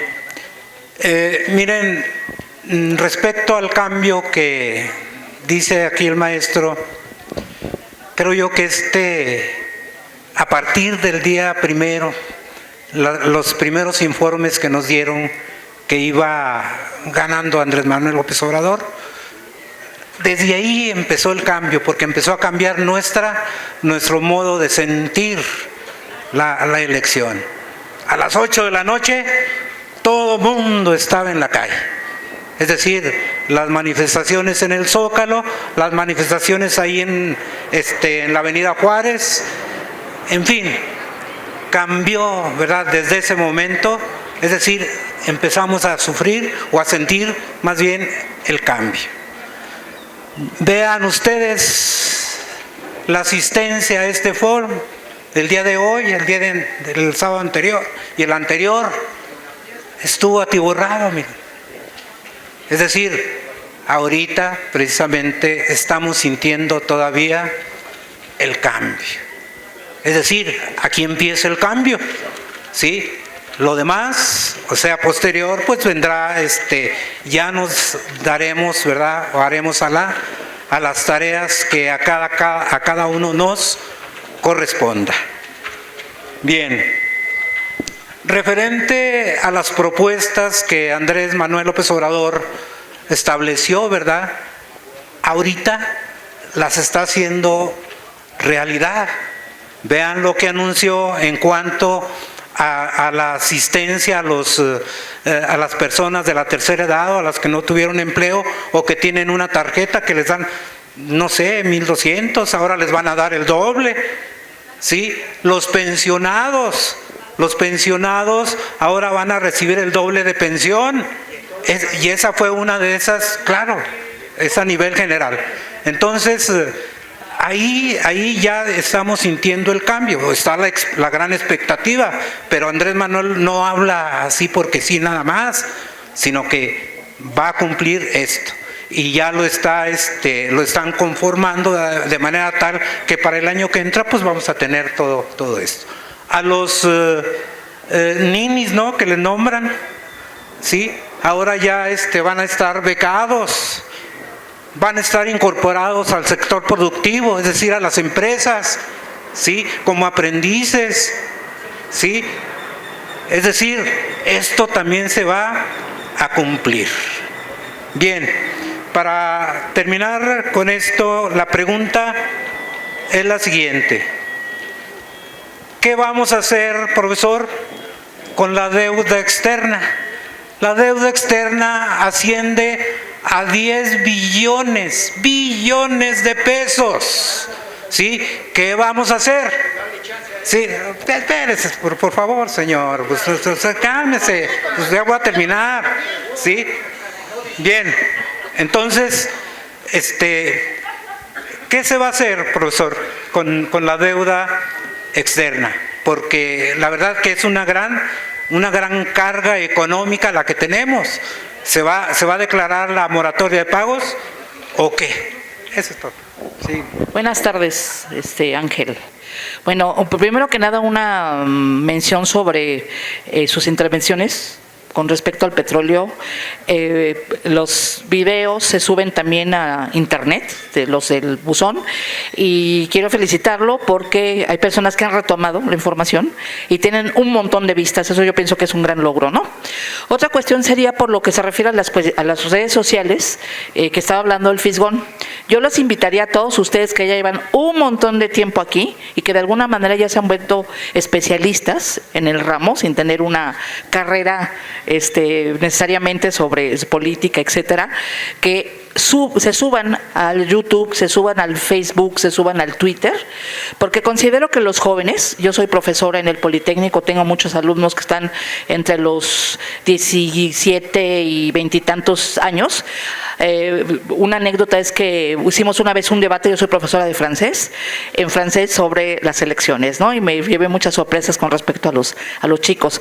Ustedes que tanto conocen, si no saben subirse a redes, pídanle a algún joven que lo suba y también opinen, porque en YouTube existen, por ejemplo, un montón de páginas como Campechaneando, El Chapucero, Audiluces, 24 Noticias. Hay un montón de jóvenes que están muy metidos en esta cuestión de las redes sociales, que están informando, ¿sí?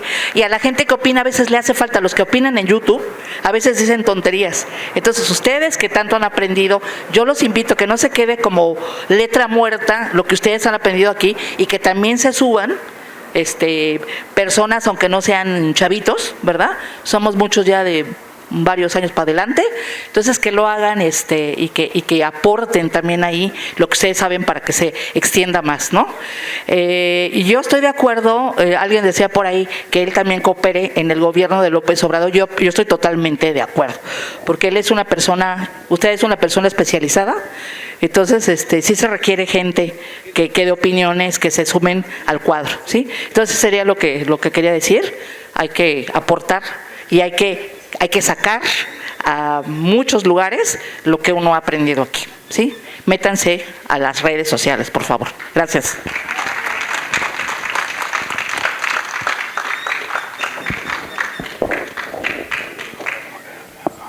Muchas gracias, maestro. Amigos, todos presenciamos la insurgencia política ciudadana del día 1 de julio. Nos ha explicado el maestro en la conferencia con datos concretos y porcentajes. Y nos explica que habrá respuestas inmediatas, mediatas y algunas serán más lejanas. Pero de aquí al 1 de diciembre hay un largo y desesperante lapso, tiempo. Y a la insurgencia que surgió del 1 de julio habrá que darle alguna respuesta. Y la pregunta que yo le quisiera hacer, maestro, ¿hay posibilidad de dar como respuesta a esa inquietud que surgió o que se materializó el día 1 de julio? Una información de lo que nos han hecho. López Obrador dice, yo no quiero venganza, pero sí debe haber justicia. Y la justicia empieza por saber lo que nos han hecho, pero así como con datos concretos que se puedan convertir en acusaciones legales. Nosotros, muchos de nosotros, sí queremos venganza. Nos han hecho muchas, nos deben muchas. Y lo menos que puede haber es que se meta a la cárcel a uno que otro de esos que han abusado del poder, que han abusado de la situación privilegiada en que se han puesto ellos mismos, para que paguen, para que se haga justicia. ¿Desde cuándo puede hacerse esto, maestro? Esa sería mi pregunta. Muchas gracias por la respuesta. Un saludo del colectivo Reynosa, Tamaulipas, sí, al Buzón Ciudadano. Gracias, Toño. Una excelente presentación, maestro. Muchas felicidades. Muy clara. Yo más quiero hacer pues como dice Toño, una reflexión. ¿Cómo se llama? El Instituto Mexicano del Petróleo y muchos jubilados es una fuerza potencial, una fuerza latente para la recomposición de la industria petrolera. Si bien se pretende hacer ahorita refinerías, las refinerías que están ya instaladas pueden aumentar la producción con un cierto mantenimiento rápido. Para eso sí, hay muchos jubilados, a veces forzosamente, que son una capacidad grande la que tiene Pemex con esa gente. Es gente muy preparada, que no sé, tal vez algunos han hasta de guachicoleros, pero saben el tema del petróleo. ¿Cómo se llama? Por ejemplo, en un complejo como el de Morelos o Cangrejera en el sureste, ¿cuánto esfuerzo para hacer una refinería, proyecto, compras, supervisión, la misma mano de obra, mantenimiento? Se hace el complejo Morelos, se hace Cangrejera, y los capitalistas llegan y la compran por unas monedas nada más. Todo el esfuerzo de todos nosotros, de todo el pueblo, toda la técnica. ¿Cuántos ingenieros de la Universidad del Politécnico trabajaron ahí en Pemex? y los capitalistas no les gusta construir, les gusta comprar y comprar barato. Ya esto es amoníaco del sureste también, y complejo Morelos, todo, o sea, lo compran. Esa es una reflexión nada más. Finalizo con esto. Ahorita, como dice el maestro, hay gente que, cuidado con ella, pueden ser chuecos que están dentro de nosotros los que somos de Morena. Pero veamos esto como un organismo vivo que somos que es Morena, que se nutre, se alimenta, crece, pero también defeca, también tiene detritus, y esos son esas gentes que debemos, a veces salen naturalmente, a veces tenemos que expulsarlas. Excelente, maestro, muchas gracias.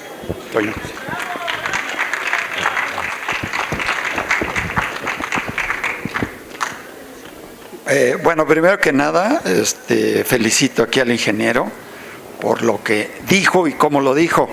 Y bueno, y entro en materia. Fundamental es rescatar a Pemex. Peña Nieto, con la reforma estructural que hizo, con las reformas estructurales que hizo, y especialmente la de la energía, le dio marcha atrás a la expropiación petrolera que Tata Cárdenas hizo en 1938. Tenemos que recuperar Pemex, tenemos que recuperarlo. Lo que dijo aquí el anterior ponente, el Instituto Mexicano del Petróleo, qué bueno que ya se le está dando nuevamente vida, porque ese instituto se creó con la reforma de 1938. Las compañías extranjeras creyeron que íbamos a seguir teniendo que depender de ellos y craso error. Se creó el IMP y ahorita se volvió a recrear el IMP, y eso es sumamente importante. Otra cosa que quiero resaltar es la creación de los coordinadores que va a haber en cada estado, y eso es fundamental para que los sátrapas que hasta ahorita gobiernan estén acotados. Es otra cosa muy, muy importante. Y finalmente, yo considero que AMLO es tan inteligente y es tan sensible que tiene a este señor como paradigma para gobernar y parecérsele a él, y ese es un ejemplo para el mundo. Gobernar un país en la forma en que gobernó Mujica en Uruguay. Eso es sumamente importante y ojalá que AMLO lo tenga en mente. Gracias por lo que se dijo y por lo que oí. Muy amable. Eso es todo. Compañero. Gracias. Buenas tardes a todos y aquí presentes y más allá las redes, las benditas redes sociales, como diría AMLO. Maestro Valderas, bueno, con respecto a las alianzas, a lo plural que representó, bueno, pero aún los mismos de Morena. Ya en cualquiera de las cámaras hemos visto que a la hora de la votación, aún estando en un partido, pues si tienen línea o no tienen línea, pues votan en conciencia, se supone, y votan por lo que consideran. Entonces, mi pregunta sería, con respecto a este tema, ¿qué posibilidad o qué escenarios se podrían presentar en el Congreso en cuanto a la conciencia del voto de Morena, que no vaya en el mismo sentido en el que pues entendemos se esperaría, ¿no? Bueno, otra cuestión es con respecto a los sueldos. Bueno, el artículo 127 constitucional en su fracción tercera dice que nadie puede ganar más que el presidente de la República, pero mi pregunta es si el presidente de la República es el superior jerárquico, digamos, de los otros poderes como el judicial o el legislativo, y de los órganos descentralizados o desconcentrados que se llaman. Por otro lado, quiero preguntarle, porque sí, efectivamente se hizo una gran expectativa y pues más de 30 millones de personas que emitimos nuestro sufragio por este cambio, en gran medida pues creo que es un rechazo a las políticas neoliberales. Y pues yo me preguntaría y le pregunto si no es una incongruencia impulsar las zonas económicas especiales, que son pues políticas neoliberales. Si se revisa la experiencia en países como China, Singapur, y no muy lejos, aquí Honduras, ¿no? Que al término de la vida de las zonas económicas especiales, ¿cómo quedan esos lugares?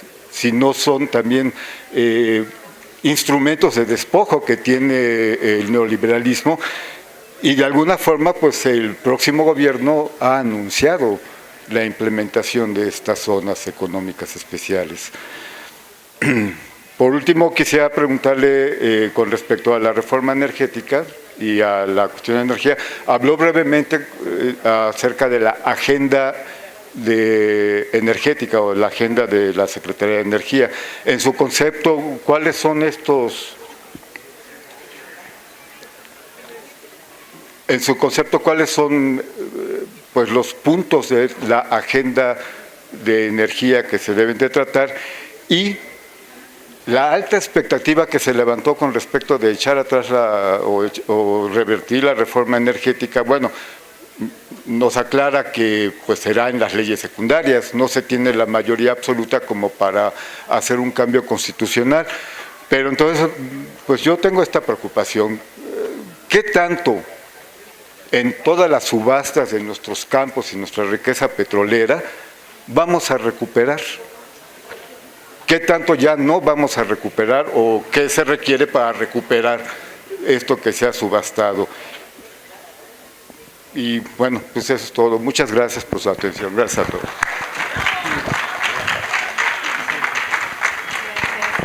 Bueno, buenas tardes. Mi nombre es Leticia Pérez Reynoso. Soy profesora y radico en el estado de Puebla. Yo felicito al maestro, lo sigo mucho en las redes sociales, veo sus videos, siempre se me ha hecho algo importante el tener ese tipo de comunicación, de información, y que debería de ser de gran relevancia para los jóvenes el uso de esta información en las redes sociales. Yo no soy militante de ningún partido político, pero sí hice proselitismo en el estado de Puebla y todavía sigo con la emoción de haber participado en un momento histórico de nuestro país, de una revolución de conciencia social que rebasó todas las expectativas de partidos políticos y que se pudo derrocar a un gobierno, a un liderazgo que ha aplastado por años y por décadas a nuestro país. Y eso, el haber sido parte de esa historia, de ese día histórico de las votaciones, yo sigo con esa emoción, ¿no? Y la sigo comentando por todas partes.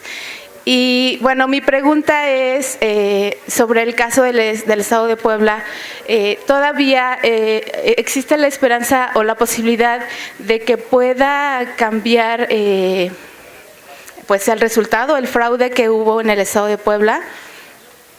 Y bueno, ya nos comentó sobre las reformas y yo soy, bueno, siempre he comentado sobre la reforma educativa porque como docente nos afecta en gran medida y espero que pueda darse esos cambios.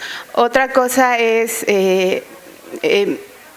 reconocer que hoy pueda haber detrás del gobierno o del presidente virtual Andrés Manuel, gente especialista, investigadores, gente capacitada que pueda tratar de dirigir este país, porque eso es lo que se necesita.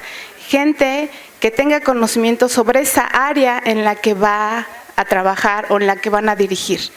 Y para que tengan los frutos o el camino correcto que como mexicanos deseamos. Bueno, pues muchas gracias. Gracias, buenas tardes. Yo soy maestra de un CETIS en Querétaro. Vine a acompañar al ingeniero a su conferencia. Soy maestra desde hace 23 años y soy ahora sí víctima de la reforma educativa por defender alumnos y defender los derechos de los alumnos y de los propios maestros. Fui mandada a la evaluación ahora el año pasado. No la hice, obviamente, no la hice. Y se dieron las condiciones para no hacerla. Aquí mi pregunta para el ingeniero es, ¿qué más seguimos haciendo los maestros en activo? Porque estuvimos trabajando, al menos en Querétaro, mucho la labor con los compañeros, con los alumnos, de hacer conciencia de que teníamos que hacer el cambio. Y yo lo estoy haciendo porque tengo hijos de edad adolescentes y que no quiero dejarles un país que no se merezcan. Tenemos todo en México y creo que no podemos desperdiciar esta oportunidad histórica, que yo la veo así. Lo que nuestros abuelos hicieron por dejarnos y que yo viví durante todo este tiempo como ganancia de lo que ellos lograron, no estoy dispuesta a perderlo, por eso anduvimos en esta lucha, por eso hemos trabajado en conjunto con el ingeniero en Querétaro. Y bueno, la pregunta es, ¿qué más hacemos desde nuestra trinchera, aparte de convencer a alumnos y seguirles diciendo que se vale hablar y que se vale decir las cosas? Y que yo felicito a la gente que mantiene estos foros, porque no es fácil mantenerlos. A nosotros nos costaba abrir los espacios en los municipios para que la gente escuchara.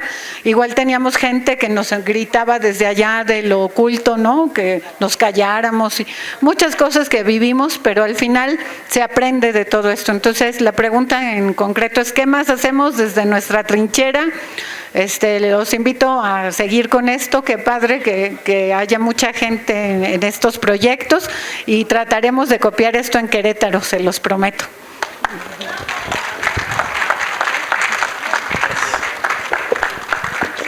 Yo nada más quiero comentar muy rápido que es un gusto y un honor, ¿no? que eventos como estos se hagan para todos los ciudadanos, no nada más porque son importantes para hacer comunidad y mantenernos informados y pensando, sino porque en este instante vamos a tener una oportunidad que nunca ha habido en el México reciente.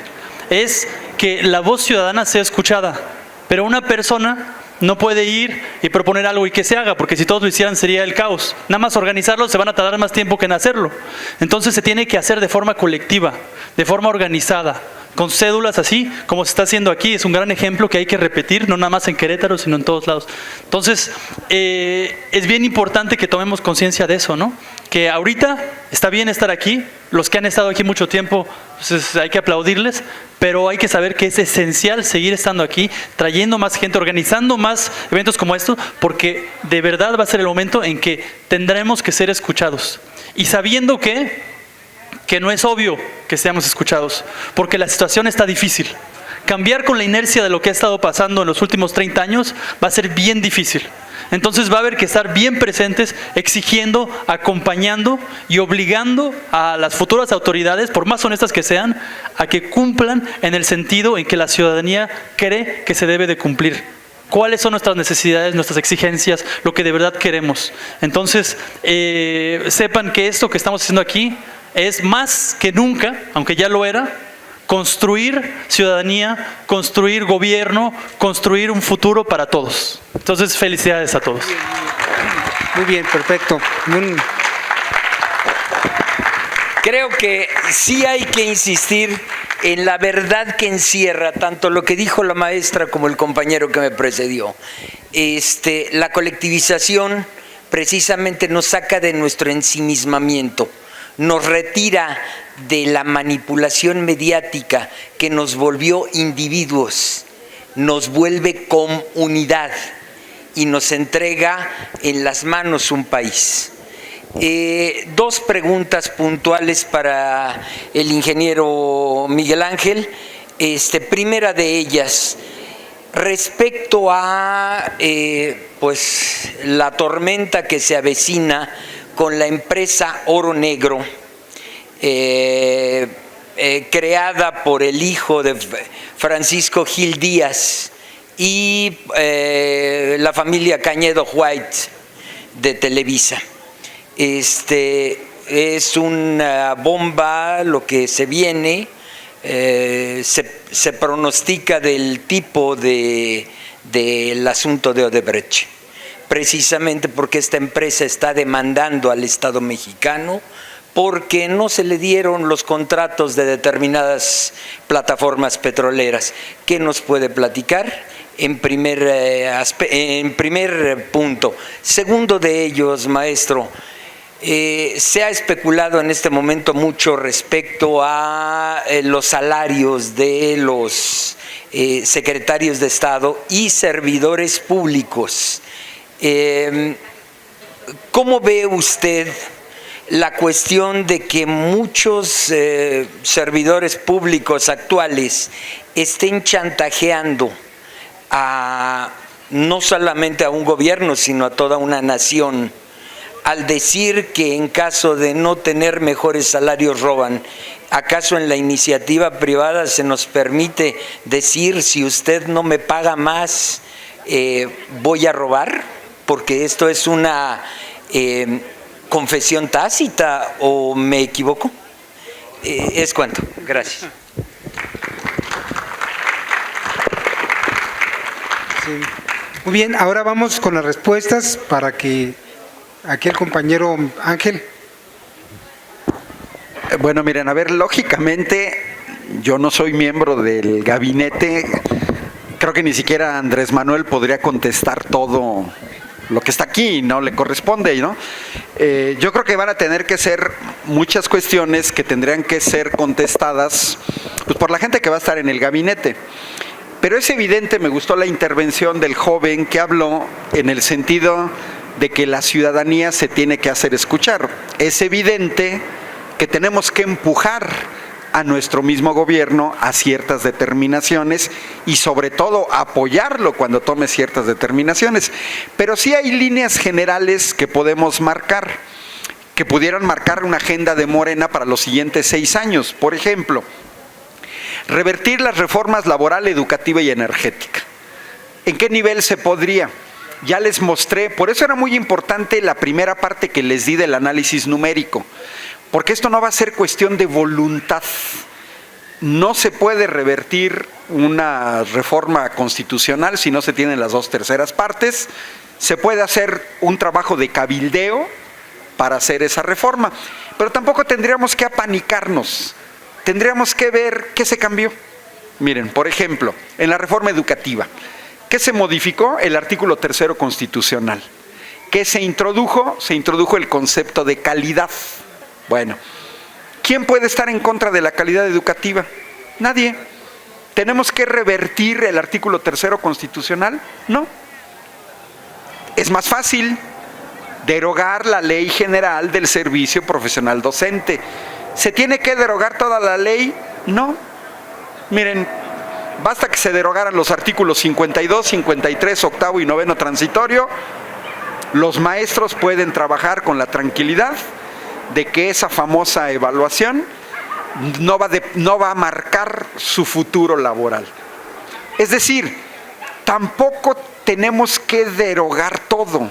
No, hay partes que son, lógicamente, donde escondieron lo que querían. ¿Qué va a estar más complicado? Las reformas constitucionales.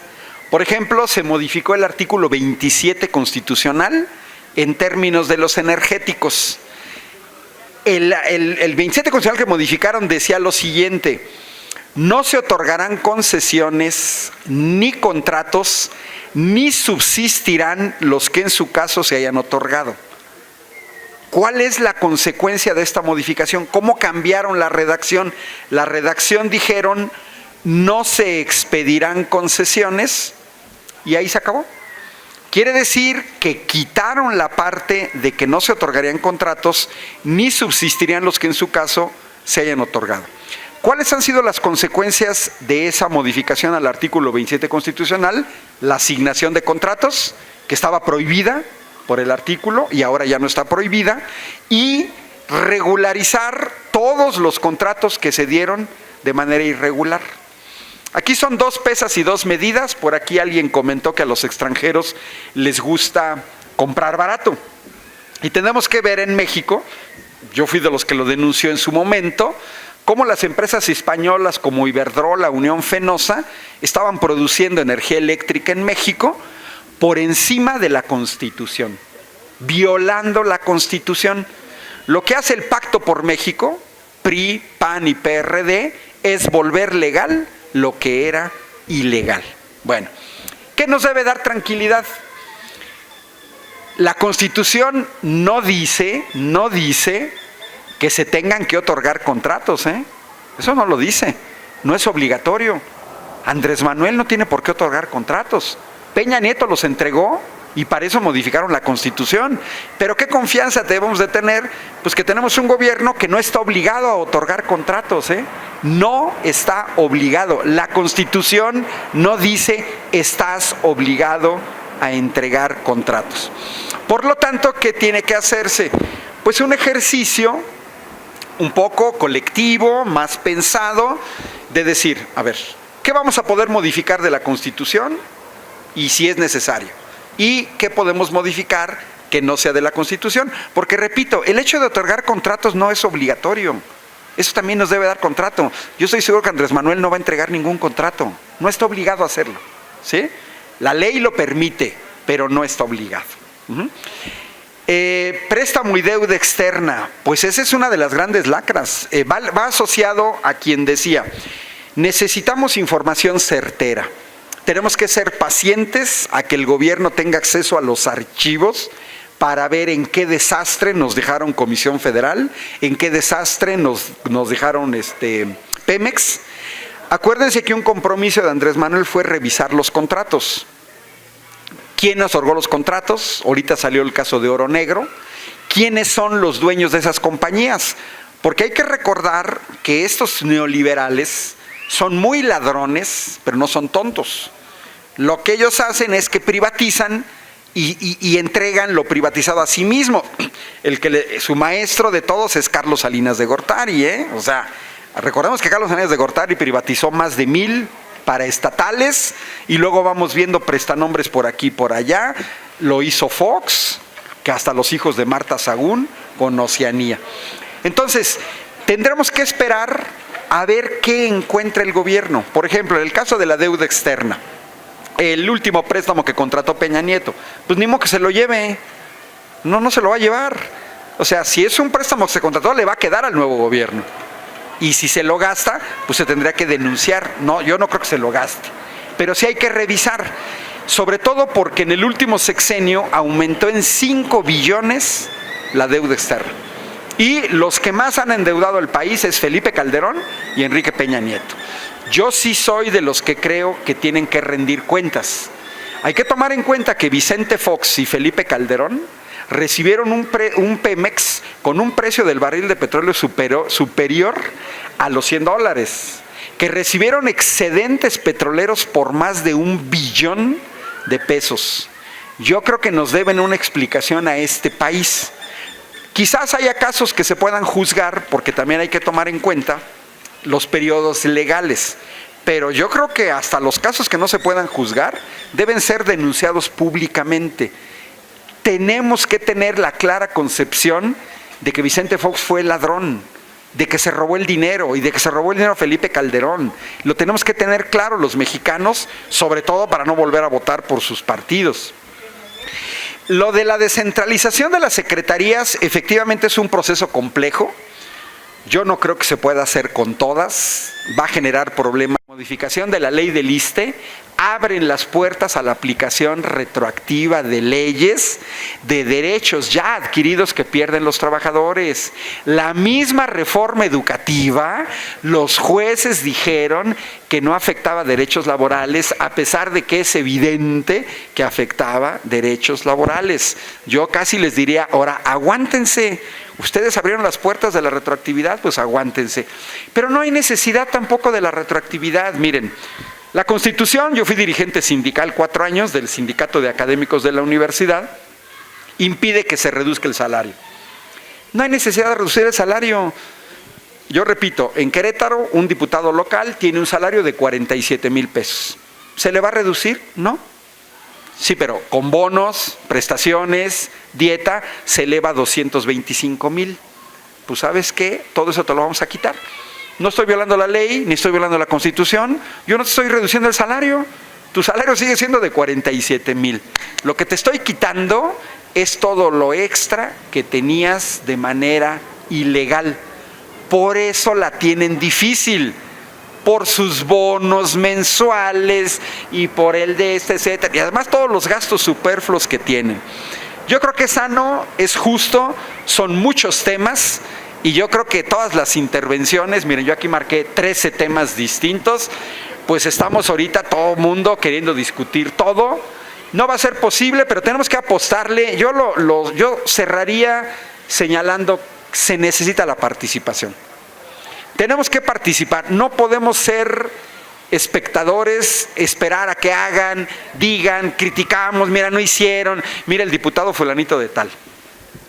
Ayer estuvo en Querétaro, ayer antier, Gerardo Fernández Noroña, que va a volver a ser diputado. Bueno, yo recuerdo mucho, coincidimos con él en Querétaro varias veces en la defensa del petróleo. Y recuerdo mucho una metáfora que utilizó en la universidad, que a mí me encantó, porque él dijo, miren, él decía, eran un número de diputados del PRD, PT en ese tiempo, dice, miren, nos van a avasallar, son 500 diputados, somos 50, nos van a ganar la votación, esto es 100% seguro, o sea, aunque todos votemos en contra, nos van a ganar. Bueno, pero si afuera hay unas 1,000 personas de San Lázaro, de todas maneras nos van a ganar y nos van a avasallar y ya. Pero si son 100,000, esos otros 450 van a empezar como que a dudar de si sí o si no. Y si afuera hubiera 1,000,000, dice, créanme que muchos se van a echar para atrás por 5 poderosos motivos. Es decir, si nosotros acompañamos a la parte sana del Congreso, les vamos a dar más fuerza. O sea, tenemos que acompañar a nuestros legisladores, por eso votamos por ellos. Ellos tienen que tener la seguridad de que tienen al pueblo detrás, de que no es que ya los votamos, los dejamos solos ahí en el Senado, los dejamos en San Lázaro y ahora ya hagan lo que quieran, voten como quieran, y no. Los tenemos que vigilar, a final de cuentas los llevó el pueblo al poder, y tienen que hacer lo que no hicieron nunca los diputados del PAN y del PRI. Yo siempre les reclamé, a ver, fíjense en esta campaña, no sé aquí en Ciudad de México, pero en Querétaro lo notamos. Los panistas no estaban haciendo campaña, no se atrevían a pararse en las calles a entregar un volante, mandaban a gente pagada a que entregara los volantes, que cuando uno les quería reclamar del gasolinazo, pues ellos decían, es que a mí me están pagando. Yo estuve en la sierra de Querétaro, tenemos las zonas cercanas a San Luis Potosí, y era bien padre que llegaban coches con propaganda, todos atascados de propaganda priista y panista, pero que aceptaban los volantes de Morena. Y al revés, no se daba esa situación. Yo creo que ellos saben perfectamente que tenían la conciencia negra. Yo no vi a diputados buscando la reelección haciendo campaña. Se dedicaron a pagarle a gente a que diera la cara. Sabían que habían gobernado mal. Yo creo que nuestros legisladores lo van a hacer de manera distinta. Yo sí confío en la gran mayoría de ellos. Y bueno, pues aquellos que voten en contra, pues que asuman las consecuencias, ¿no? A final de cuentas creo que tenemos que ser una sociedad vigilante y exigirles tanto como le exigimos al PAN y al PRI, ¿no? Con la ventaja de que yo sé que lo van a hacer bien, ¿eh? Así es. ¿Sale?